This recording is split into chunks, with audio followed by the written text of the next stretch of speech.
Okay, we're live Oh, again. yeah. Sorry, that was a technical on my side. Too hot. Okay, all right. So let's see, five. All right, let's start over. So the topic this week is what I'm probably going to title the Ecology of Home, which actually started with me reading uh, an essay on Substack, actually called The Anthropology of Home, which I will link to, which is quite interesting because it is an idea that interests me. And then I've also sort of leaned into this idea of the ecology of home because there's actually quite a few issues about environmentally uh, environmental psychology.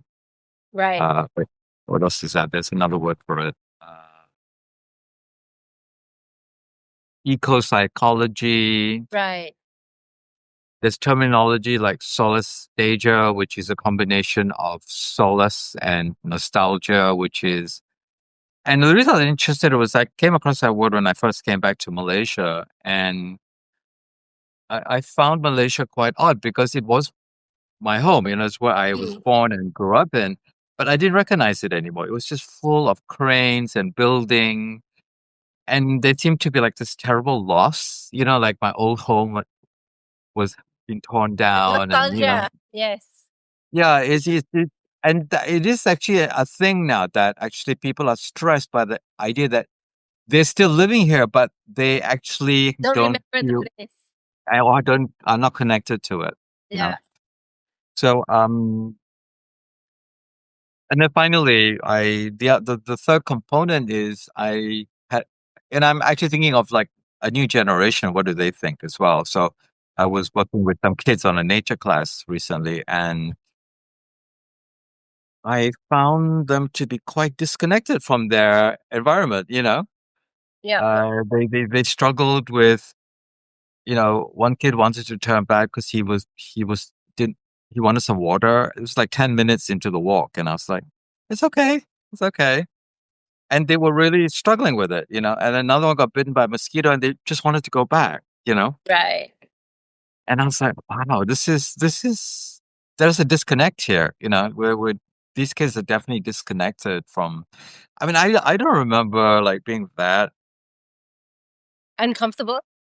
like with a mosquito bite. You know what I mean? Mm. I don't know. Well, we'll come back to that. That we'll finish up with that.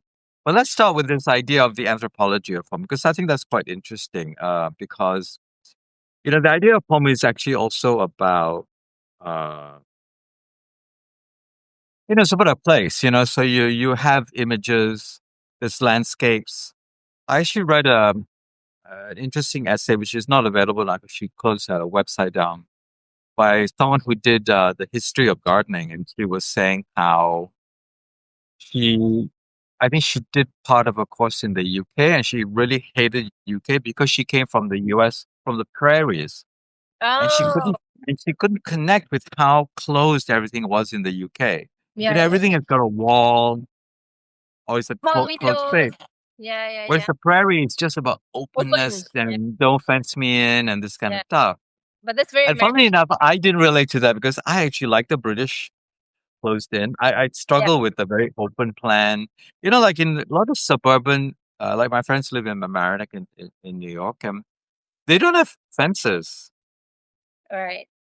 They have, decent sized properties with no fence, Yeah, yeah. and they just walk into each other's properties, and that's like neighborhood and community. But the level of maturity of the community that lives there is very different. Maybe Yeah. that is different, right?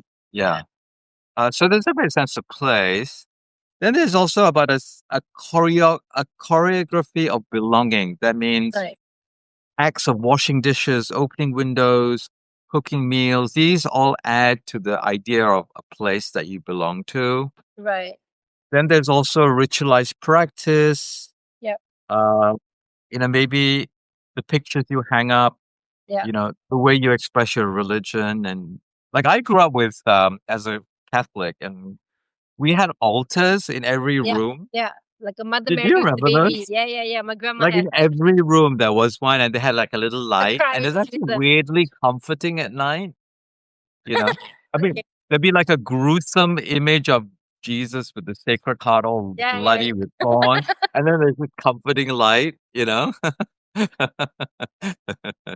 Catholic. But I thought, to me that is home. To me Yeah, that yeah, is yeah. very much, That's your conditioning. That's what you've been yeah. conditioned. Yeah, It's a symbol. It symbolizes home to me. yeah. So For and me, the then ceilings.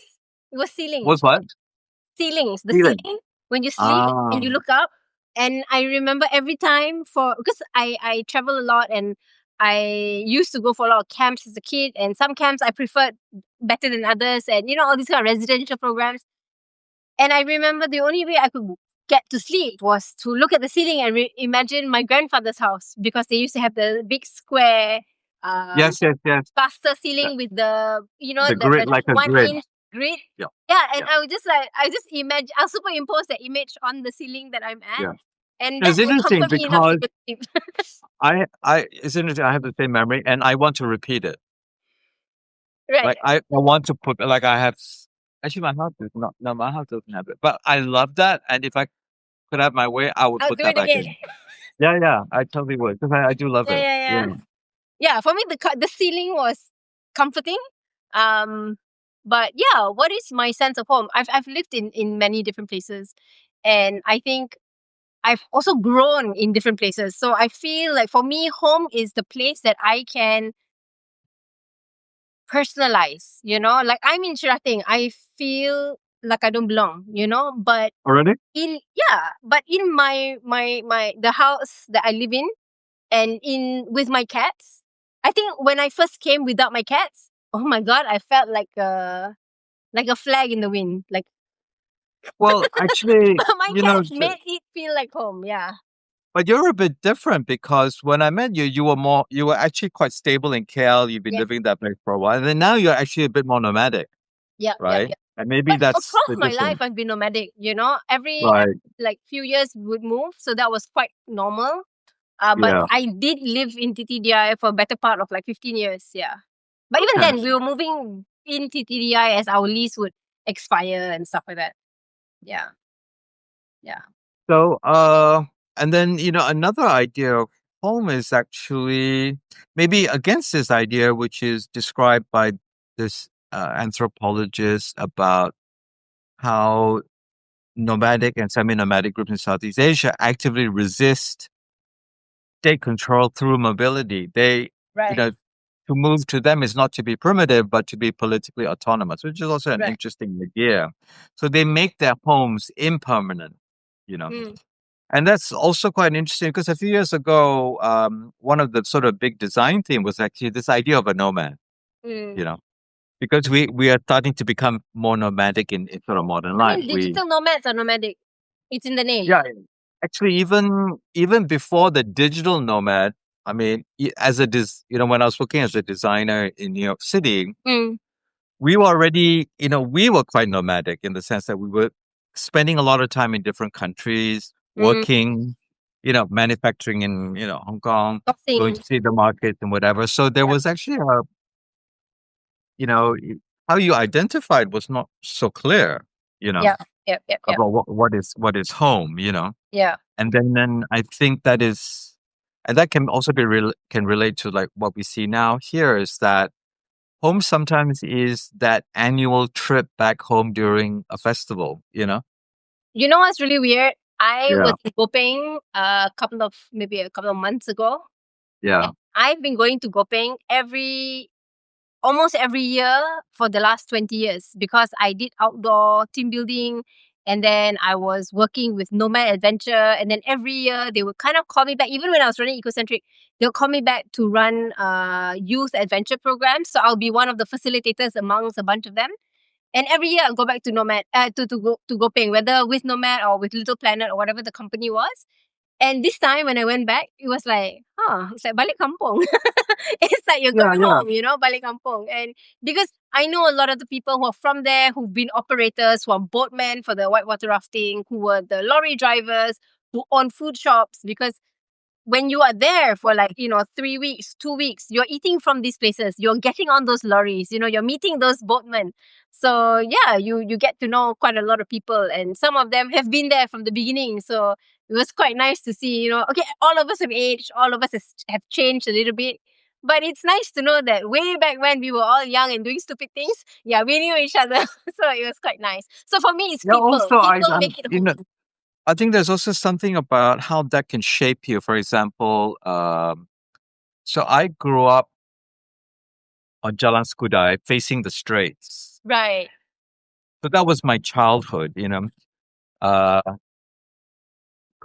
sometimes going across the street in the evening, playing on that little tiny beach. right, Uh, and then you can see sort of Singapore on the other side. So there's a visual, right.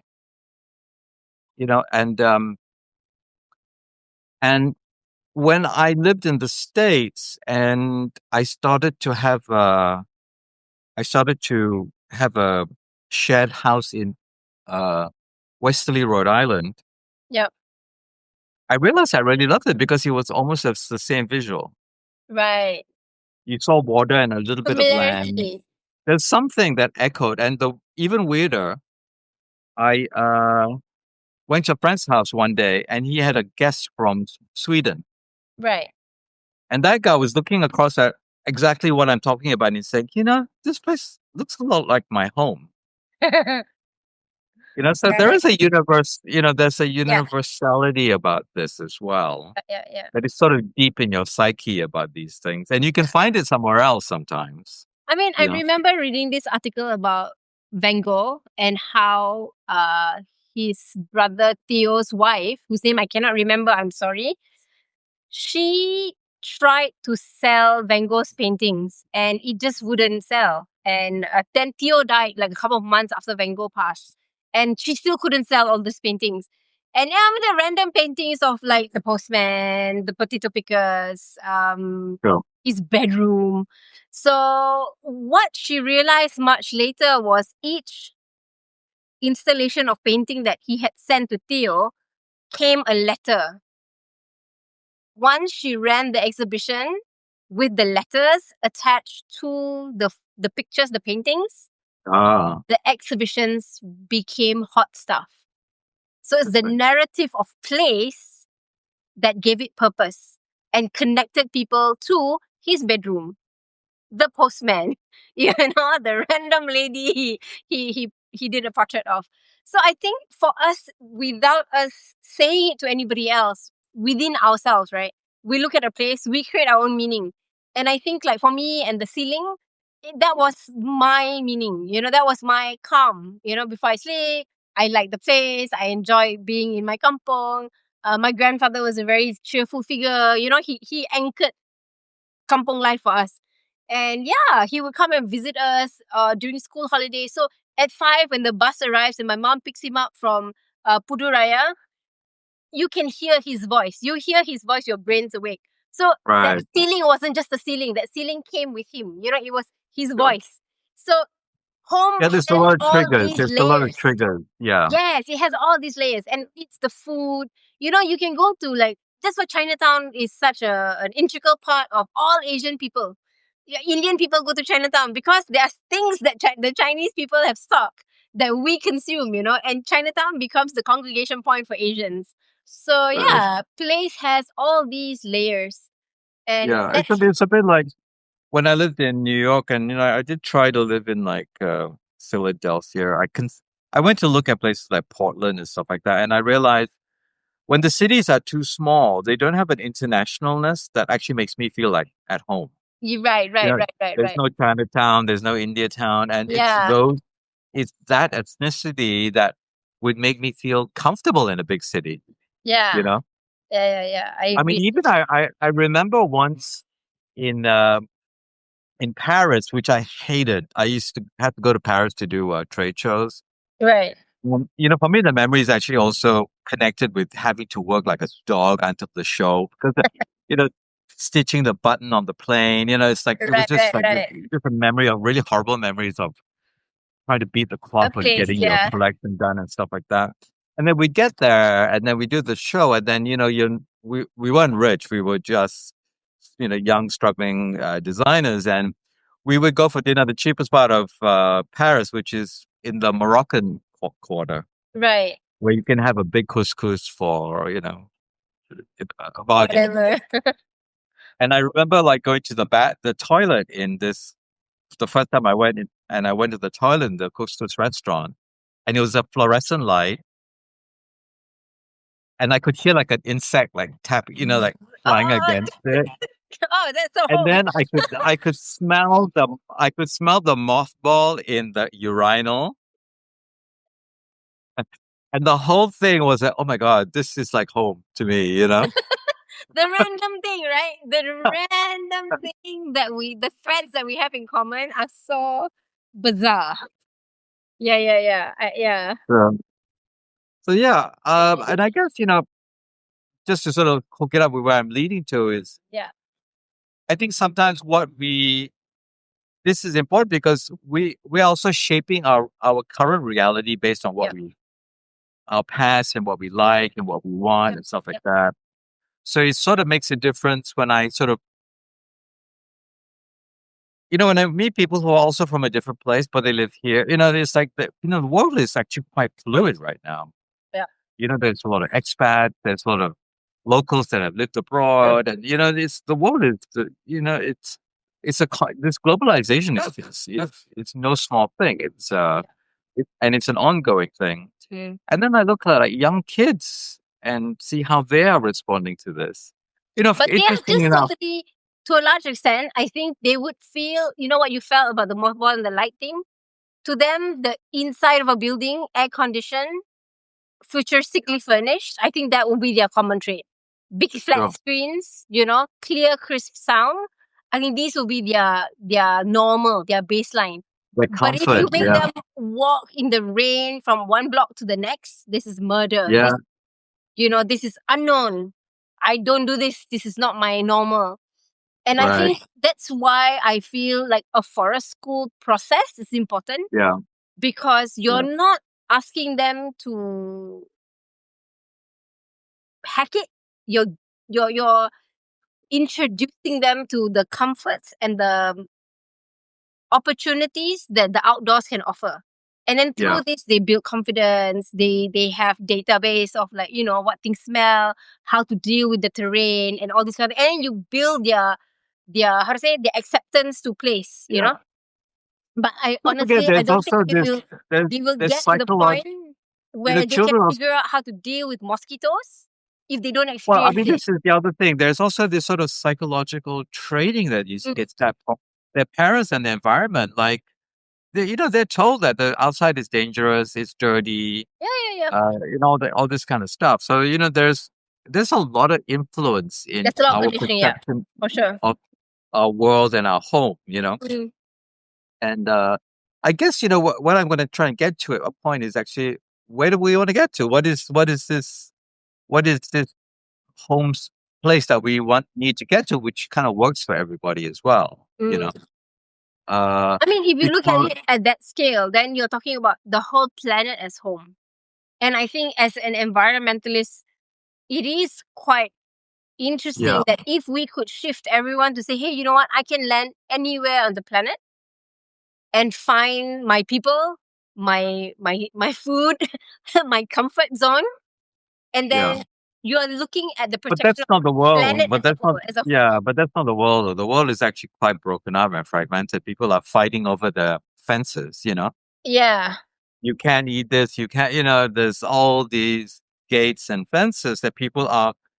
To this day, even after all this, after the Enlightenment and after yeah, all our progression, yeah, this is actually where we still are. yeah, because we're not all advancing at the same rate.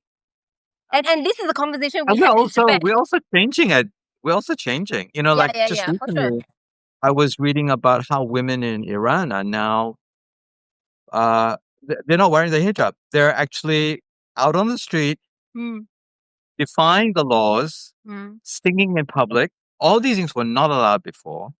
And the authorities actually are too afraid to do anything about it because they're afraid of too much of a pushback. Yeah. So they're kind of just letting it go, Yeah, which is because kind of Iran interesting. before Ayatollah Khomeini was very Yeah. open. And then in Yeah. the 70s, it started regressing to where it is now. And same with Malaysia. In fact, Iran was the trigger for Malaysia to move into Yes. this more conservative Because what happened was at state. that time, they had Yeah. recorded so many of his lectures and they flooded his lectures in Malaysia, Indonesia, and a bunch of other countries. And everyone just like, oh, this is the way, we need to be accepted or blah, blah, blah. And it changed the Yeah. whole narrative of the region. Yeah.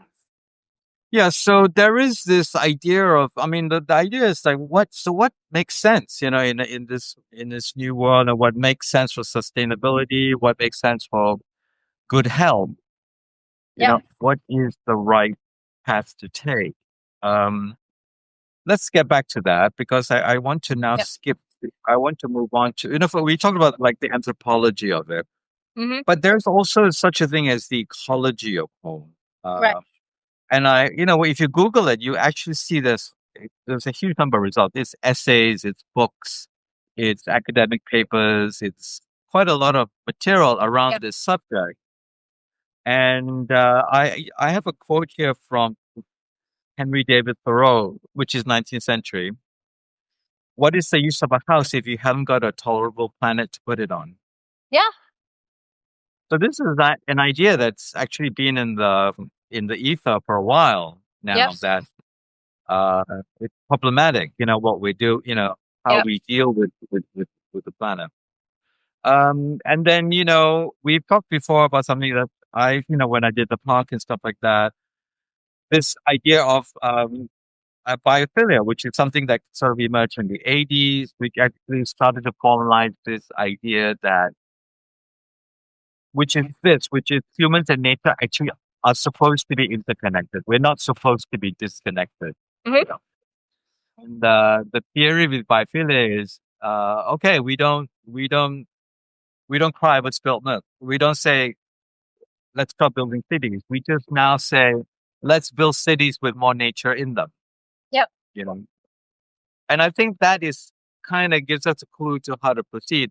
We can't wipe away all this progress and change and stuff that we did, but we can keep a central through line, a thread of idea that helps us kind of what exists a lot better. You know what I mean? Um, Hafiz, Faisal's back. JCB. But ada saya ada. Yeah, sorry, what were we saying? yeah, and then another idea that I came across when I first came home to Malaysia, it was in the New York Times piece about do we have an ecological unconsciousness? Mm.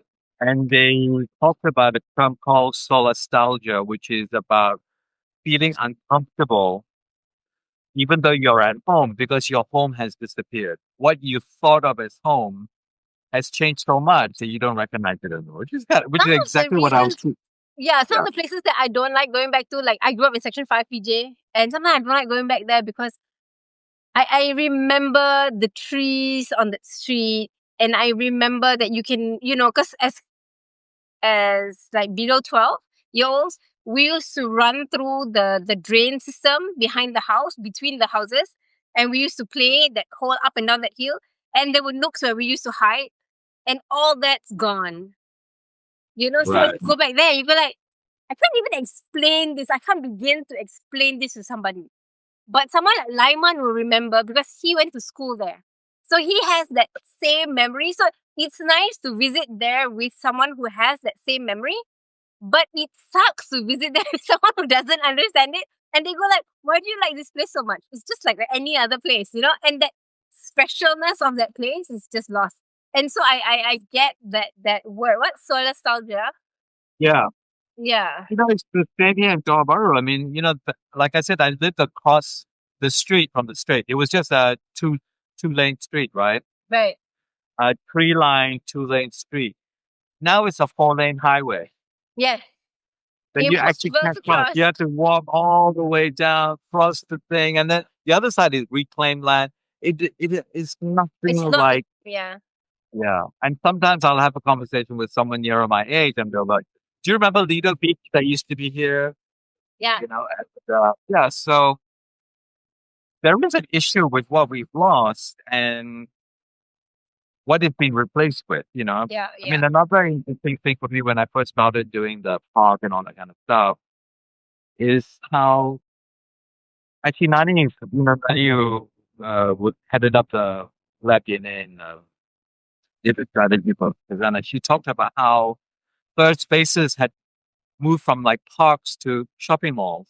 yeah, People now will go to a shopping mall yeah, to hang out, you know? yeah, So we've also changed how we actually interact with the public space quite a lot. The public space has changed. It's not owned by, you know, Parks was public space. It was owned by us. Now we are in private space owned by capitalists, you know? yeah. No, my team, we used to work from my house before. So what we would do is during the hot season, because the heat will bank on the road and then it will push the air into our house. So what we used to do is we used to go out at like 11, pop up in a coffee shop, work for a little bit, have lunch, and then find a place where we can sit down and work in mall air conditioning. Because there's no other place. We're not gonna pay for air conditioning. So we'll go and, skimp off the mall. Because there's a mall nearby where we stay. And that mall was One Utama was one of the earlier malls in my childhood. And I remember even before One Utama, because my aunt used to stay in Taman Tun, and that whole area used to be all palm estate. And I remember going in. There used to be a river and how to say, an area where you can go and buy. I can't remember what. I think it's like plants or something in like just opposite in One Utama. So it's like a main road that divides Taman Tun to One Utama, and all that road to Sungai Buloh has changed. And when you look at it now, like you said lah, your two-lane street became like a four-lane highway. It's happening everywhere, and it's in my lifetime, and I can remember what it was before development. And when Right. we tell people like, yeah, Malaysia's a green city, I don't think we can say that as what it was before it was really truly green.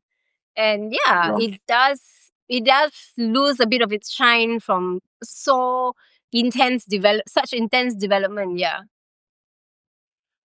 You know, along with your personal landscape, which is what you remember and stuff like that, there's also, I mean, you also have affections and emotions and feelings for new landscape that you adopt. Yeah. Like, I didn't like living in the UK at all. Mm, And to me, it was kind of cold, and I don't know. There was something, but I love the States. The States has a lot more things which I actually still remember. I right. loved sharing a summer house on the beach. I Right. love the public parks. You know, walking in Central Park as a regular thing every week. Even walking to the city, to all the small city parks. Mm-mm-mm. Something I miss. I can't do that. I can't do that in Johor Bahru. You know, Right. Right. Right. all that is missing to me now. Everything is like. For me, walking is a little bit harder. It's more hostile, you It's know. further apart. Yeah. And I think Further that's one thing apart, I liked about PJ and TTDI is that it's walkable. You can walk within that neighborhood. It may take you 15, 20 minutes to get there, half an hour to get there, but still, it's totally walkable. Yeah. Yeah. yeah. Walkability of a place is a big thing for me. Yeah. Here, Chirating, you cannot walk anywhere. Okay, then okay, and then there's this notion of changing ecology. The ecology is changing. Like we just said, in Malaysia, we're witnessing all these different things. But along with the changes, we're also learning new things. Like the other day, you sent me this article about how Australian kids fry. They've discovered and connect. It's a solution. Yeah. Yeah. Yeah. The solution to the problems of mental wellness issues. 3 out of 10 kids in Australia are experiencing high psychological distress. Yeah. I would think that's not dissimilar from the States or Europe, right? Even Malaysia. Yeah. Yeah. We've had Uh, a few very scary incidences with school kids in the last 6 months. Stabbing, um, rape, and something. I can't remember what's the other one. I think bullying. Yeah, it's bullying. group bullying, and you think about humans in the context of animals, and these are very primal behaviors when they feel unsafe or they feel uncomforted or they feel abandoned, and I think if kids had more nature play, spend time in nature, observe nature, be creative in nature, the probability of them being able to dissipate their frustration and deal with their emotions will be so much better. Because all of us as kids were angry, all of us as kids were frustrated, all of us wanted to kill somebody, because that's just how you feel. But none of us acted on it, because we had all those walks from school home. We had all those, Yeah. cycling trips, playing with our friends and falling down. And then, when you play football with somebody, you just, kick someone. And you got a little bit of the aggression out. And that was it. And that just released the pressure, But now they don't have these outlets, and it just keeps building steam and building steam and building steam. And then they find other people who have the same angst. And then it becomes, a trifecta of Yeah. some outbursts, and I think it's really sad that not that there are not as many people considering being outdoor nature therapy as a sense of place and a sense of grounding for children, because once you allow them to be comforted by themselves, they learn how to regulate.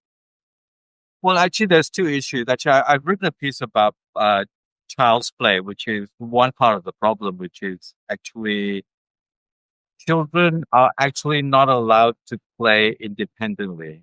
Mm. They are they are over supervised. You know, they are Structured, yeah. yeah. So they're not learning how to be self determining. They're not learning how to navigate their social peer structures Mm. themselves. Mm, mm, You know, because yeah. all of that is very very controlled by adults. You know. Mm. Um, and so that's one issue is that the idea of play is actually being broken a little bit. And along with that is this idea of there's also a there's also a deficit of creativity, which is actually what happens if you leave a child to play. They actually become a little bit creative. And you start making things and Yeah. you make your mud pies, decorate with flowers, and you build your Yeah. tent and all that kind of stuff. Yeah. And that opportunity is also limited now, So Yeah. I think that's the one problem. The other problem is actually the quality of that play is highly affected by whether it's in nature or not. Yeah. So when you're only allowing a kid to play in very, very urbanized, geometric grid situations, Yeah.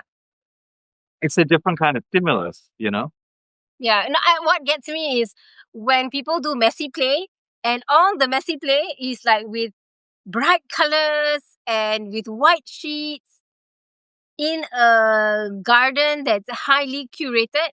And I'm like, okay, it's messy because you have to clean up after them, but it's not messy in terms of dirt. Not Right, right. dirty, You're not but really, dirt yeah, yeah. ground, And I mean, as much as they're trying to innovate on these like fundamental scenarios, it becomes too curated, and Yeah, it gets lost in the background. And yeah. I feel like, and that's where for me lah, I recognize that home is a sense of safety, you know, to be able to play outside and to not have your parents like, ask you, are you okay? Or like, hey, don't do that, to just play and to just explore and build things and fall and get dirty and like wash your clothes. And like, when you watch The Sound of Music, how she makes this clothes out of curtain fabric, and she tells the captain that, yeah, these are play clothes, because those kids were so structured, they answered to a dog whistle, right? Mm. And then her giving them play clothes and letting them climb trees and sing in the public, so all of this was breaking those structures that were so organized around them, to be these captain's kids. You Yeah. know, another element is actually which is something we learned in forest school is the absence of risk. Children have a lot of risk taken up of their day to day, right? Yes. And so they actually find it hard to deal with shifts in that. Yep. And so they don't know how to manage risk. No, You but know, they risk don't know also how to creates manage. excitement, right?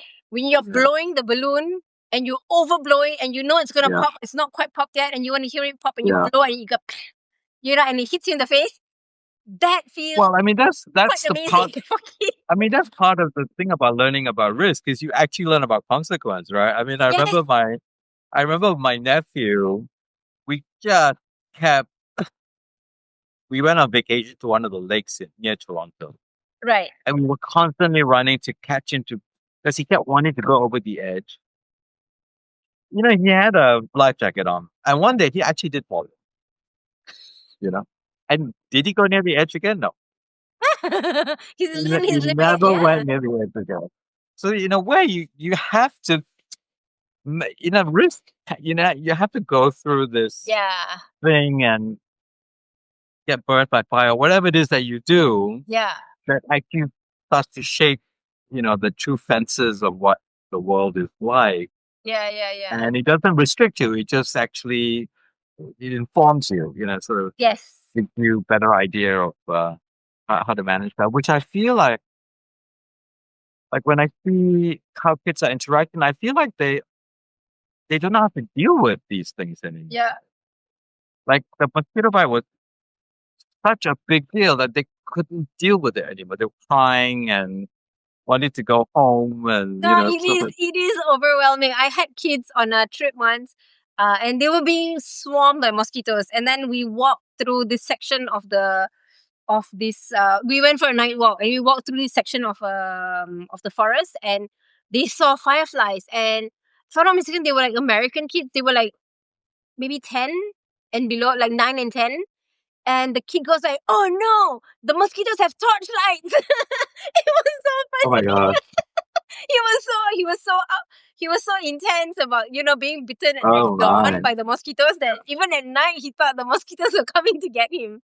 But because they were out there and they were thinking creatively, oh my god, this thing is coming to chase me. And I think when we did that night walk and they saw bats and they saw frogs and they saw all these other wildlife along the trail, and then it dawned on them like, oh, okay, so for everything that is in this ecosystem, there is a predator and there's a prey and there's a food chain and there's a ecosystem, an ecology, a habitat that allows them to thrive in this place. And then when they go back and then they sit down and I think they have to do end of day journal. And I think this kid said, like, I've never seen so many wild things in my life. And he listed everything that he could name, and then he drew the ones that he couldn't. And I think for that particular kid, the one with the mosquito with the torchlight kid, he literally So, said, "Is this is this real or is it just in my mind?" Because he's just so so I, convinced. I, these kids, after their walk, they had to journal it, Yes, they had to and journal it. five of them talked about the mosquitoes. There you go. So itchy. It's quite interesting how dominant it was in their world Yeah, about a world of experience. So actually, I want to just zoom in on mosquitoes a little bit because that's a quite an interesting little sort of sub story. Because I mean, you and I grew up with mosquitoes. It's not yeah, like something that we've never come across. And I don't remember it being quite as I don't know. There somehow we sort of figured out how to navigate it. Like we didn't go out at a certain time of day. yeah. Oh, we had mosquito I know. lining on the Yeah, door. and you like close your windows at five Yeah. o'clock or whatever. There are things that you did Mm. that sort of managed that. And then there was mosquito nets and there was mosquito calls. I mean, it wasn't a thing that sort of really affected your behavior. You just figured out how to deal with it. Mm. And that situation has changed because Yeah. now mosquitoes are an existential threat. I mean, we have Mm. real problems with dengue, and now there is meningitis, Japanese encephalitis has entered Yeah. somewhere. They are problematic, and and then a few years ago, it seemed as if the problems could not be solved. I was speaking to somebody because the interesting thing is dengue is a problem with Singapore. And Singapore has resources, it's got money, it's got control, it can actually fix problems, but they couldn't fix the dengue problem. And I spoke to so a friend has is connected with the health world there. And he was saying one of the problems is they the solution they haven't found a solution for it because fogging is not a solution. Unless you actually fog inside the houses, you're And not going to you get have rid to of fog it. at 4 a.m. because Ah, that's when it's most effective. So the yeah, thing about dengue is the mosquito only needs 1 tablespoon of water to, right. populate. So So that's that's a what he was. very low So that's what he was requirement. saying that actually mosquitoes have found a way to live and propagate inside homes. Yes. Yes. So that's the problem. Okay, so now new twist. I just read a report that Singapore's dengue has started to go down. Yeah.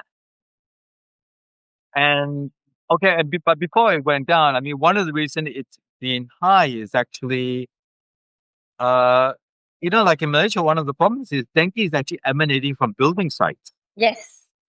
It's actually captured water on building sites Yeah. that create some of those problems. So the problem is sometimes outside of our control. Yeah.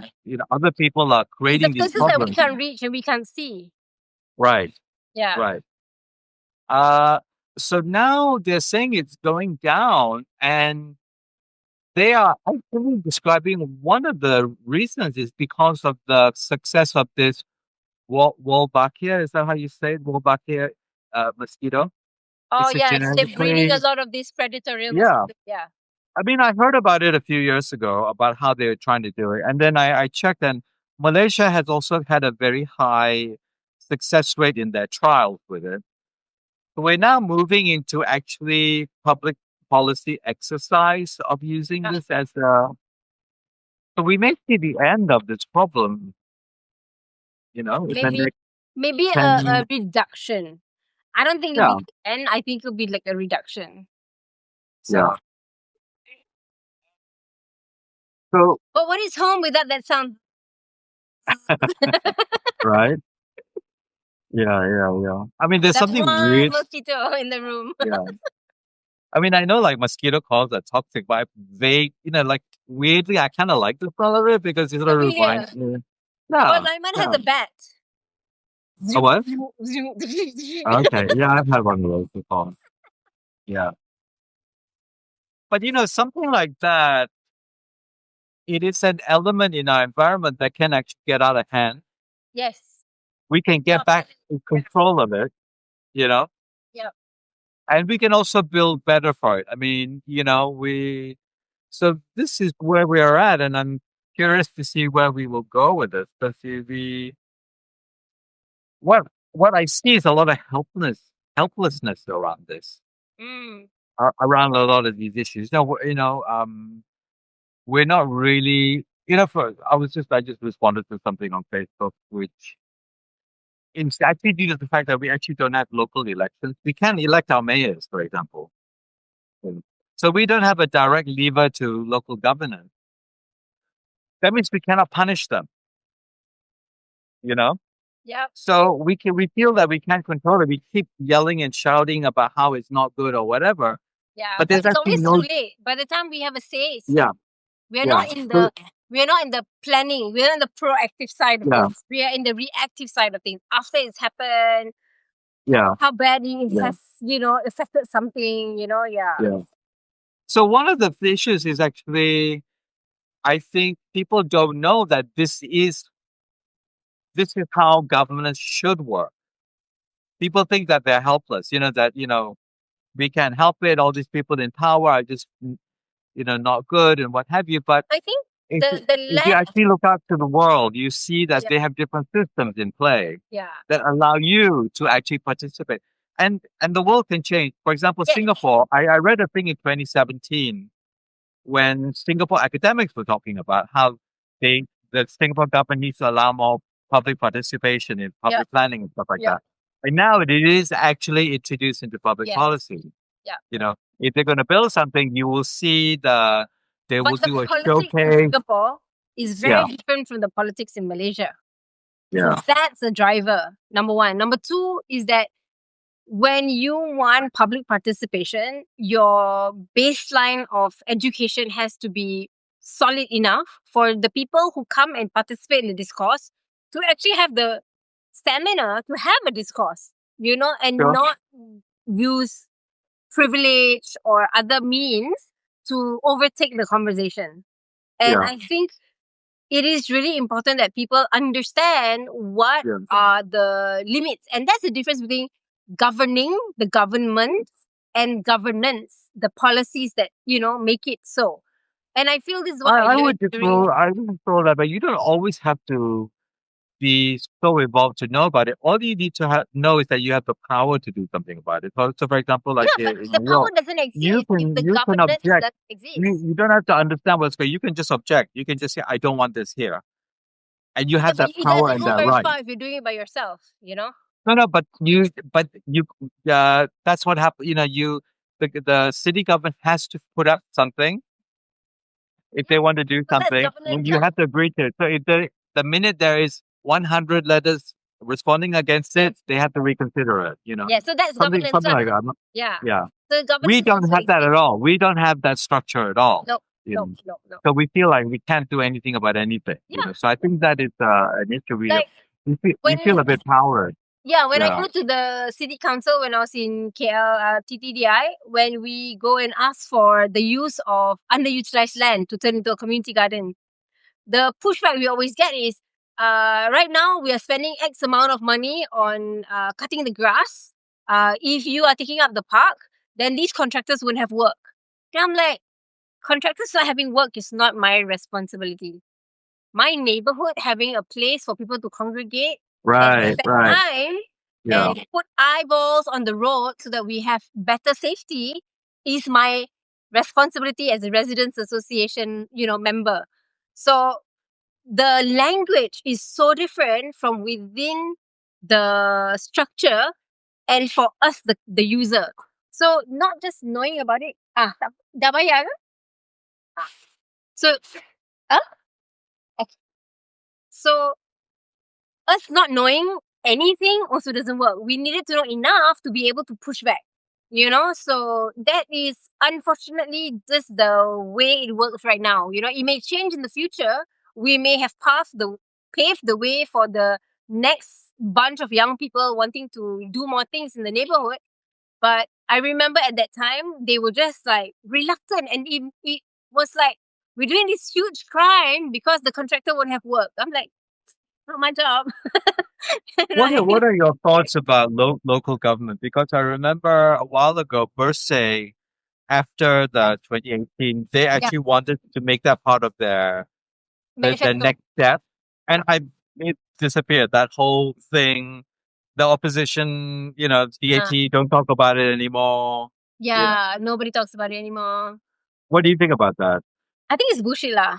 It's stupid that we don't have it because at the end of the day, we Yeah, have a lot of pretty capable residents in yeah, any place, like in yeah, Chirati, in Kuantan, in any council, you will have yeah, educated people who will yeah, see these red flags. And then yeah, if there is a third vote, these people may make time to attend meetings at the yeah, at the municipal level, yeah, and if not voice their opinion, vote towards something. Because yeah, some people they don't want to voice something because then they will look like they have to carry the load. But yeah, if it was tabled and they could vote for or against something, that at least gives you a sense of participatory action. yeah. And when I lived in the UK, we were part of boroughs. And if you live there for a certain period of time, you get to vote in your borough.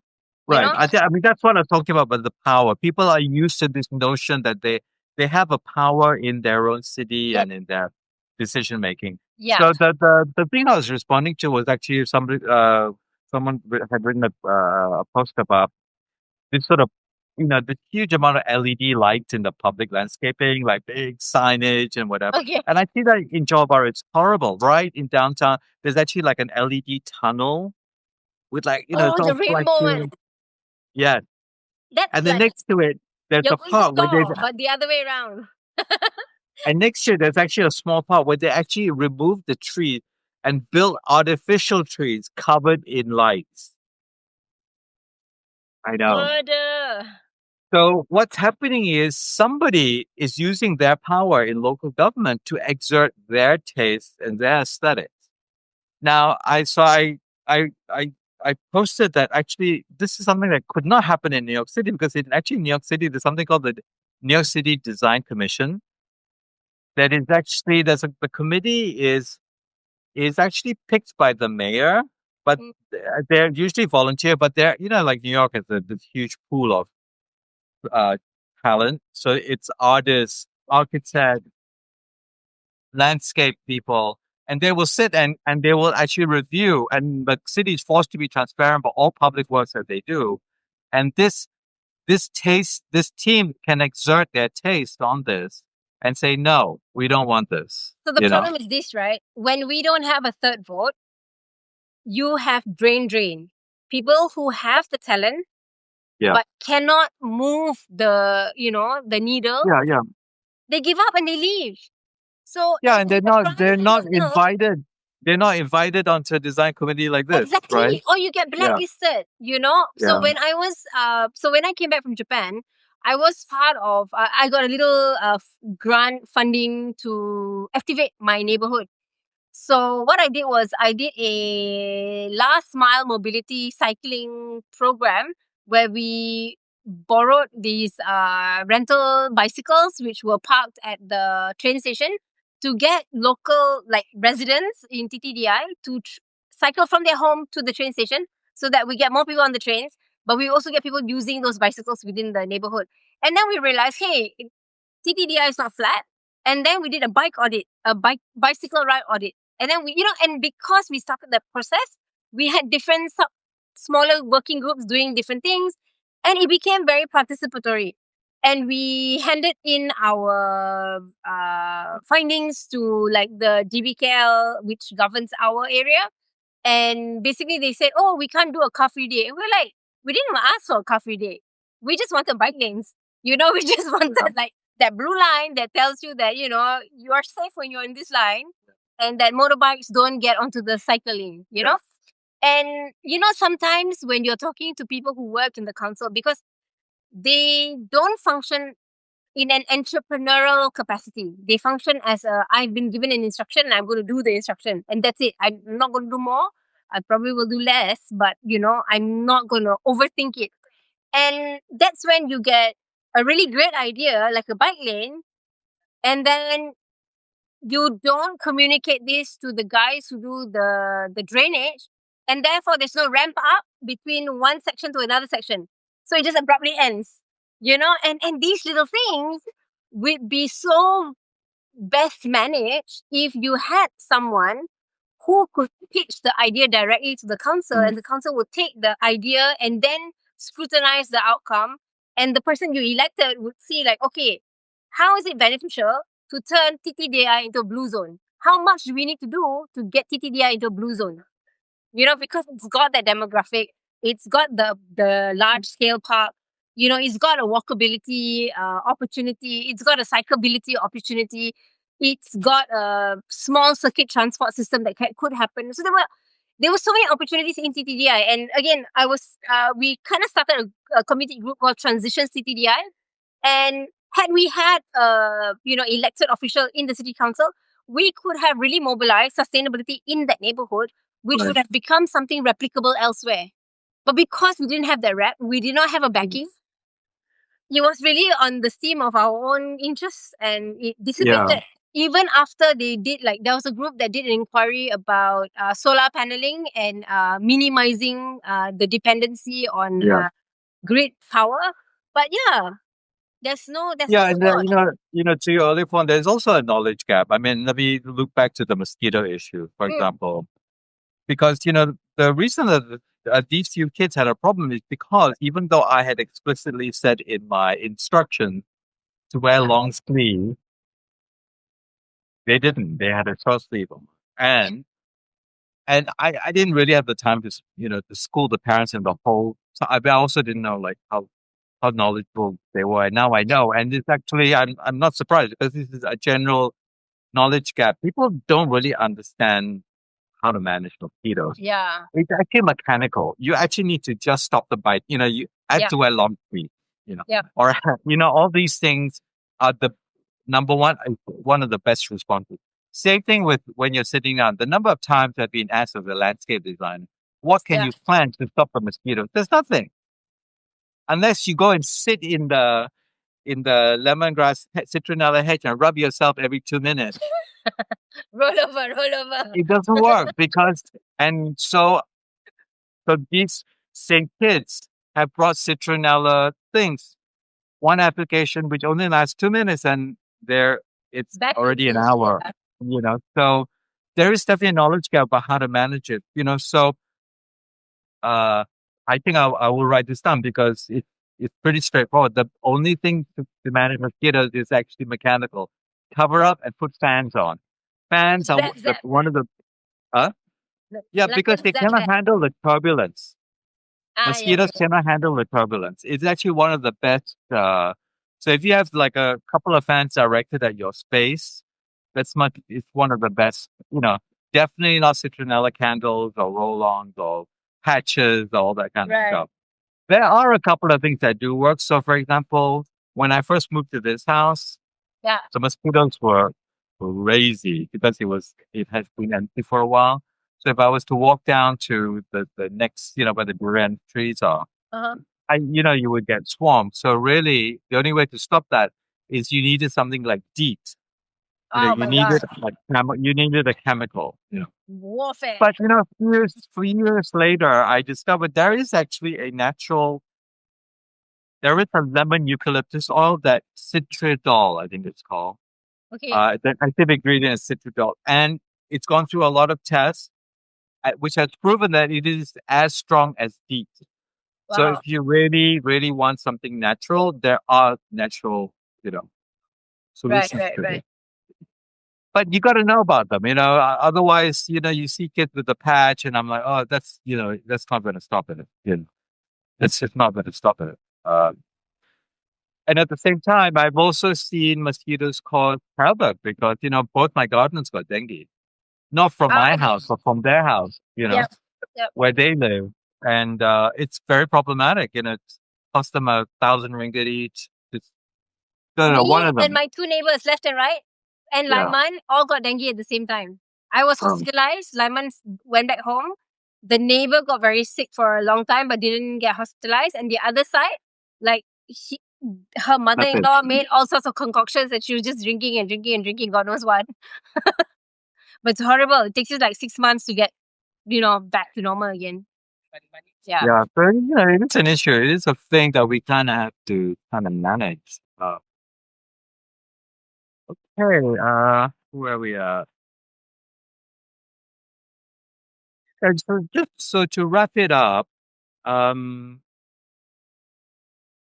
I think I'll end up, I want to write a piece about the ecology of home because I think understanding home as an idea Yeah. will help us develop the other things that actually matter from an environmental and sustainability point I of feel like view.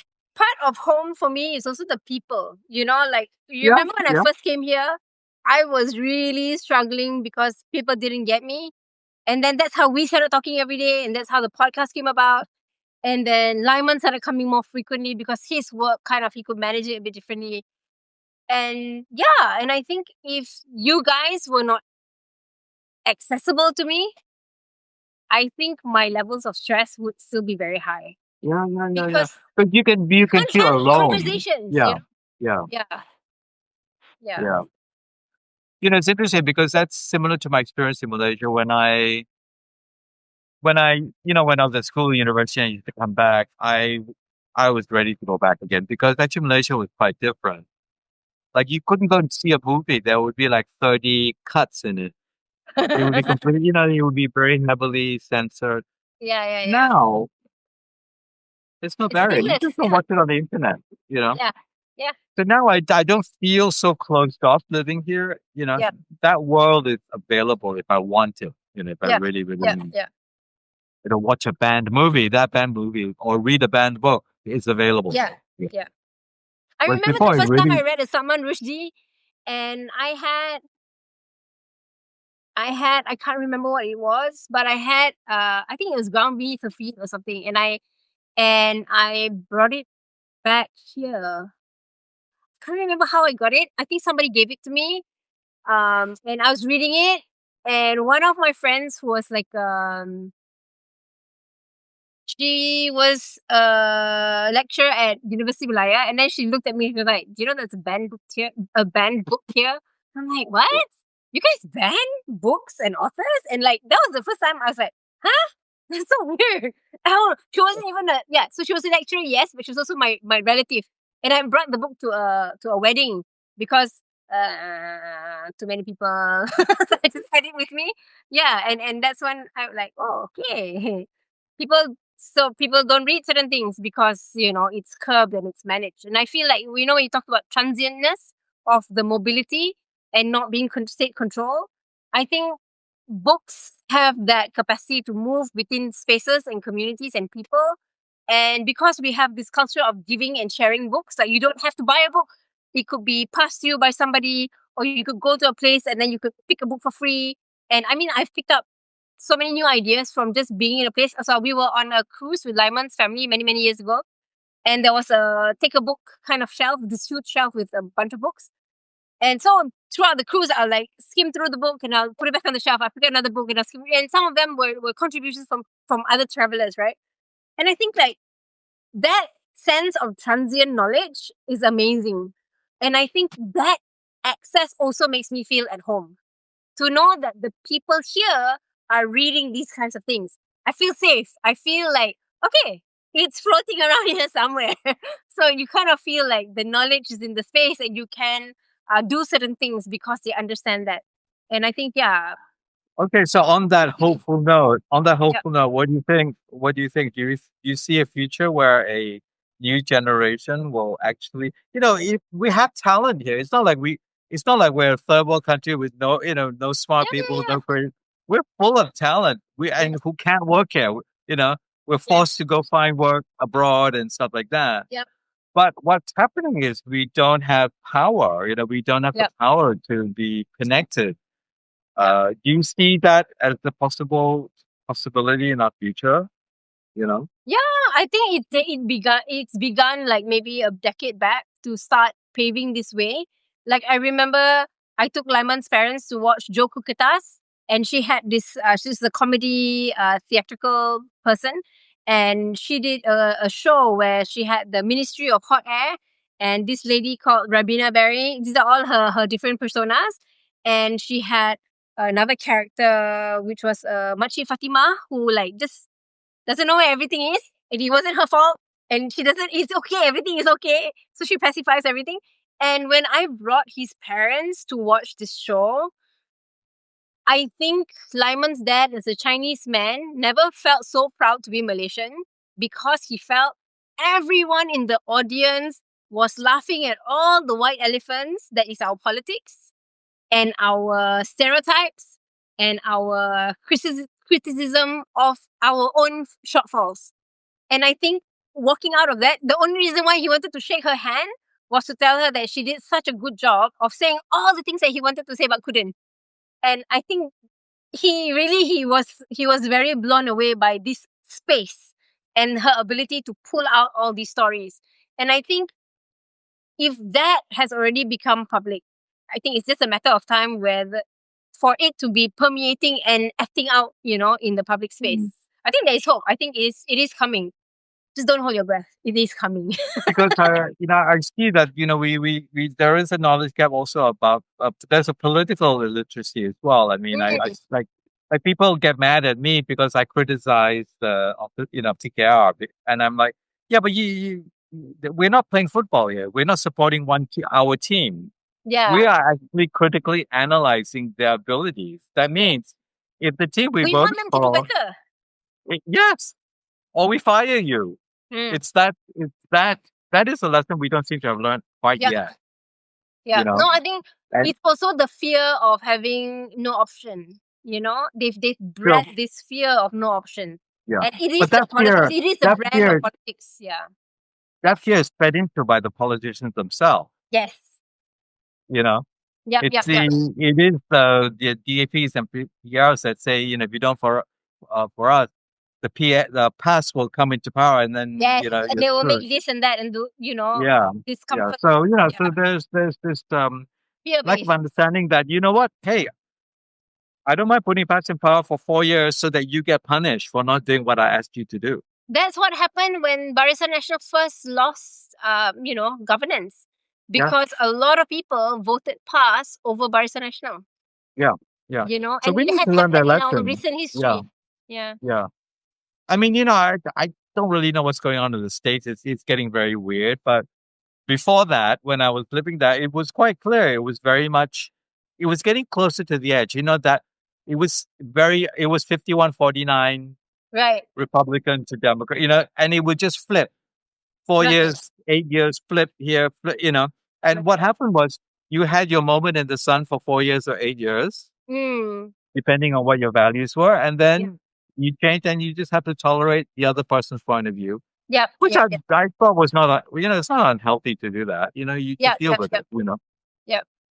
And that is actually something I don't think we've really learned to do here yet. We are Yeah. still, we only pushed that button for the first time in 2018, Yeah.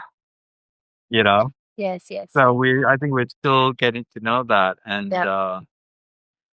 And just on that note, that 2018 election, I remember DAP trying to solicit us in the environmental groups Yes. to help them talk about environmental issues, to talk about human scale in the cities. Yeah.